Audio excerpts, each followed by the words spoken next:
পশ্চিমবঙ্গ মধ্যশিক্ষা পর্ষদের ক্লাস 9-এর ইংরেজির যে সমস্ত গল্পগুলো তোমাদের সিলেবাসে আছে, অর্থাৎ তোমরা যারা নবম শ্রেণীতে পড়ো, তোমাদের ইংরেজি সিলেবাসের যে সমস্ত গল্পগুলো আছে সেই গল্পগুলোর মধ্য থেকে আজকে আমরা 2য় নম্বর গল্পটা, অর্থাৎ অল অ্যাবাউট আ ডগ, এই গল্পটা থেকে তোমাদের এক্সারসাইজ 1 এবং এক্সারসাইজ 2 এই দুটো এক্সারসাইজের সমাধান এই ভিডিওতে করব।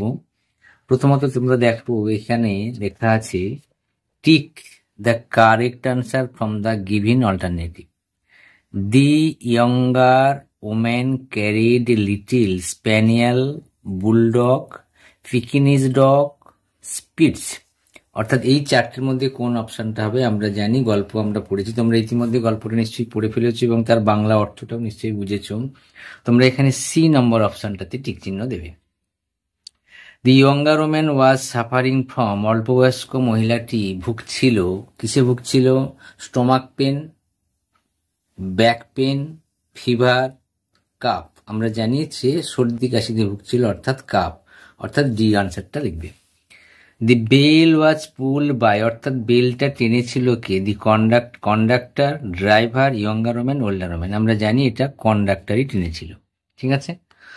The number of policemen to whom the woman expressed her anger was, অর্থাৎ কতজন সংখ্যক পুলিশম্যান ছিল যাদেরকে মহিলাটি তার ক্ষোভটা উগরে দিয়েছিল? 3, 4, 5, 6। আমরা জানি 3। The problem the bus faced was the, অর্থাৎ বাসটা যেতে যেতে বাসের যে সমস্যা হয়েছিল, কি সমস্যা হয়েছিল? টায়ারের সমস্যা, ইঞ্জিনের সমস্যা, ব্রেকের সমস্যা, হর্নের সমস্যা। আমরা জানি তার ইঞ্জিনের সমস্যাটা হয়েছিল। যারা গল্পটা ইতিমধ্যে ভালোভাবে বাংলা মানে করে বুঝে নিয়েছো, পড়ে নিয়েছো, তারা কিন্তু এই প্রশ্ন উত্তরগুলো খুব সহজেই লিখতে পারবে। এছাড়াও আরো অন্যান্য প্রশ্ন যদি এখান থেকে দিয়ে থাকে তাহলেও তোমরা পারবে, যারা ভালো করে গল্পটার মানেটা শিখে রেখেছো। এবার এক্সারসাইজ 2-তে কি দিয়েছে?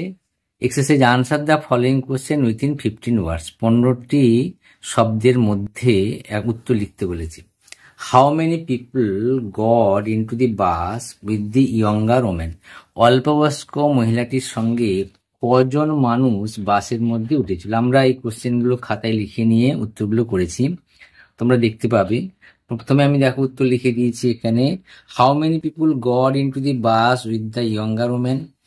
2 পিপুল, অর্থাৎ ইয়ঙ্গার ওমেনটা নিজে ছিল, এছাড়াও 2 people got into the bus with the younger women. ঠিক আছে। কোশ্চেন নাম্বার 2-তে দেখো, what was the conductor's order to the younger women? Conductor younger ওমেনকে কি নির্দেশ দিয়েছিল?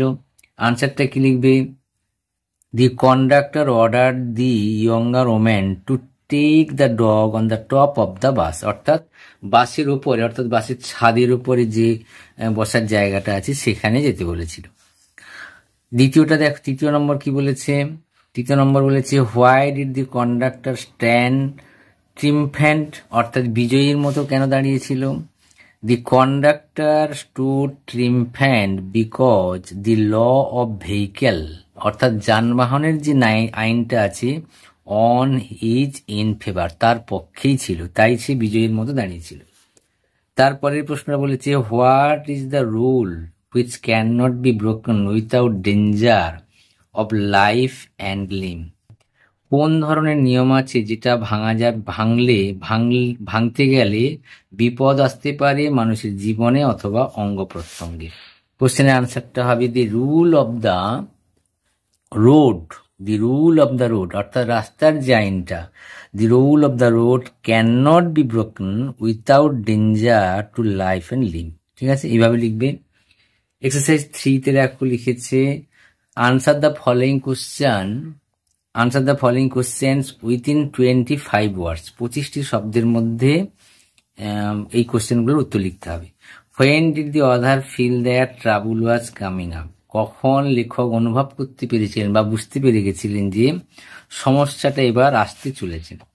দেখো, when the conductor came to the young woman to take their fares, then his eyes went to the beady eyed dog, he fell that, অর্থাৎ he বলতে এখানে দি other, দেন দি, এখানে তুমি লিখতে পারো দেন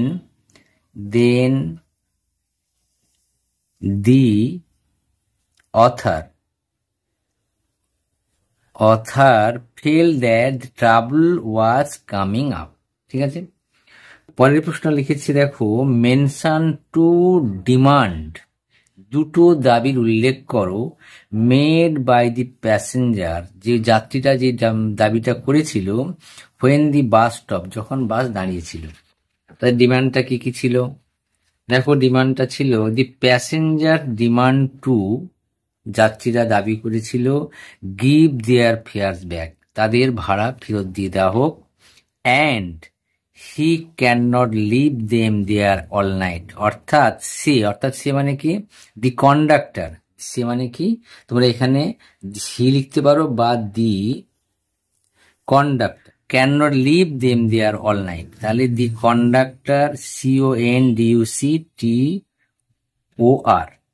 CONDUCTOR, conductor can not leave them there all night. ঠিক আছে, how are rules of guidance to be observe, the rule of guidance, last প্রশ্ন অর্থাৎ 3 নম্বর প্রশ্ন, rule of guidance are to be observed in the spirit, rule of the guidance are to be observed in the spirit, not in the letter, for the comfort of the passengers for whom they are meant।